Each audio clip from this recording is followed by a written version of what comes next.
앞서 살펴본 것처럼 21세기의 징조들이 이전의 시대에 비해 차별되는 이유는 21세기의 징조들이 먼저 물리적인 전 세계에서 두 번째로 동시에 나타나고 있기 때문입니다. 그러나 예언된 재앙들은 지금 나타나고 있는 재해들에 비할 바가 아닙니다. 예언된 재해는 우리가 겪은 어떤 재앙보다도 참혹한 괴멸적 피해를 야기할 것입니다. 예를 들어 계시록에 기록된 세계적 전염병, 지진, 화산 등 재해가 한 번 발생할 때마다 인류 전체의 3분의 1에서 4분의 1의 생명을 앗아갑니다. 살아남은 사람들도 생존의 위협에서 벗어날 수는 없을 겁니다. 재앙 중 하나인 세계 3차 대전의 경우에도 2만만, 즉 2억 명이 참전하는 핵전쟁, 정확히는 불의 전쟁이라고 적시되어 있습니다. 오늘날 세계 군사 규모는 전체 인구 대비 0.27%에 불과합니다. 2023년 81억 전체 인구 대비 2154만 명입니다. 그리고 이들 중 10분의 1만이 실제 전투에 참가하는 전투병력입니다. 215만 명 정도 되죠. 그런데 성경은 전세계 군사 규모 2154만의 10배에 가까운 병력이 투입된다 말합니다. 이것도 전투병력만을 계산하지 않았을 경우에 말입니다. 특히 다른 재해로 인해 인구가 크게 감축된 상황에서 현 군사 규모의 10배를 동원하려면 전 세계 각국이 있는 힘을 쥐어짜내는 총력전을 펼쳐야 합니다. 예언된 3년 반 동안 이런 식의 총력전이 지속되면 승자도 패자도 모두 거덜나 버립니다. 그리고 전쟁의 후폭풍으로 야기되는 추가기근, 전염병, 환경 파괴에 의해 더 많은 인명이 살상될 것입니다.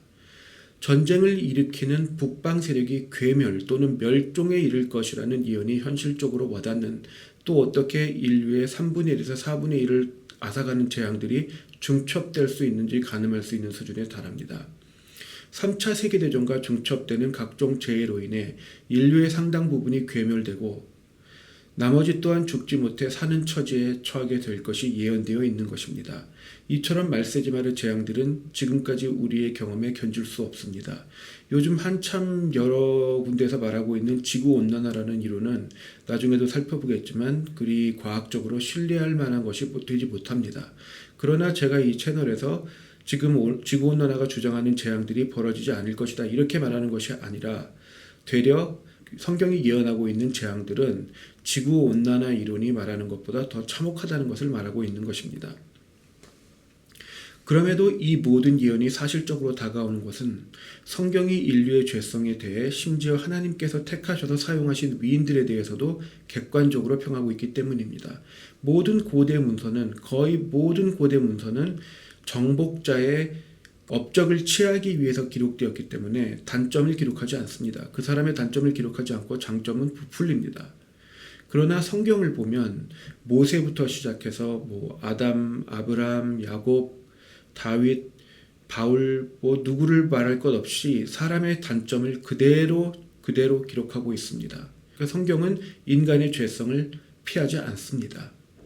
그렇기 때문에 말세지말의 시대에 와서 하나님께서 재앙을 퍼부으시는 것은 하나님의 관점에서는 선교가 통하지 않았으니 이렇게 해서라도 최후의 심판 전에 회개하도록 야기하시려는 것인데, 계시록은 인류가 그럼에도 회개하지 않는다는 것을 3번 언급하고 있습니다.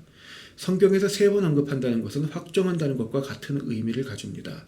또한 인류는 회개하느니 차라리 산사태에 파묻혀 죽겠다 하면서 고집 피우는 것이 계시록에 묘사되어 있습니다. 이처럼 중첩되는 여러 재앙들과 인간의 죄성 외에도 우리가 살아가고 있는 지금의 시기가 말세지마를 향하고 있다 말할 수 있는 또 하나의 근거는 성경적인 예언이 성취되는 패턴과 재앙들이 심화되는 패턴이 유사하다는 것입니다. 점진 계시는 하나님의 자기 계시를 이해하기 위해 널리 사용되는 신학적 용어입니다. 구약 성경의 시대에는 성부 하나님, 공생애 중에는 성자 하나님, 선교 시대 중에는 성도들 안에 내주하셔서 하나님의 말씀을 깨닫고 감당하게 하시는 성령 하나님의 역할이 두드러집니다. 이러한 과정을 거쳐 성경의 종반부에 이르면 삼위 하나님의 신성이 온전히 드러나게 됩니다. 여기서 사용할 점진 단계적 패턴은 좀 더 나아가 2가지 패턴이 동시에 나타나는 것을 의미합니다. 점진적, 그러니까 최종 형태를 향해 꾸준하게 발달하는 패턴, 그리고 단계적, 그러니까 특정 시점에 이르러서 발달되어던 것이 급가속되는 현상, 이것이 반복되는 패턴이 함께 나타나는 혼합 패턴입니다. 하나님의 자기 계시는 보다 정확히 말해 점진적으로 발달하던 중에도 특정한 시기에 이르면 급진전됩니다. 따라서 점진적이 아니라 점진 단계적이라고 해야 보다 정확할 것입니다. 예를 들어 예수님의 공생애는 특정한 한 시점에 시작되어 또 다른 한 시점에 종결되었습니다. 이것이 급진전하는 시기라고 할 수 있죠. 예수님의 그 성자 하나님의 신성과 인성에 대해서 그 이전에도 창세기의 가죽옷, 다윗의 시편 등 성자 하나님을 암시하는 내용이 구약성경 내내 축적되고 있었지만 공생애 동안 성자 하나님의 자기 계시가 급격하게 가속됩니다.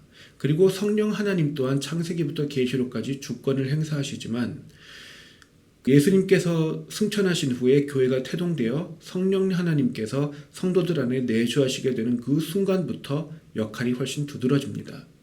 죽은 성도들이 부활해서 승천하고 휴거되고 올라갈 때 그때의 성령 하나님의 주권이 보다 강력히 발휘됩니다.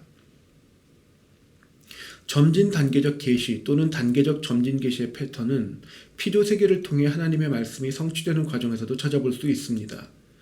피조세계는 창조주의 성품을 반영하여 하나님을 증거하게 되어 있습니다. 쉽게 말해서 피조물은 창조주의 성품대로 창조주께서 원하시고 뜻하신 대로 빚어질 수밖에 없습니다. 창조주께서 자신이 원하지 않는 대로 피조물을 만드실 이유는 없고 자신이 원하시고 계획하신 대로 피조물을 만드실 때에는 결국에는 창조주의 성품과 목적이 피조물을 통해서 드러날 수밖에 없다는 거죠.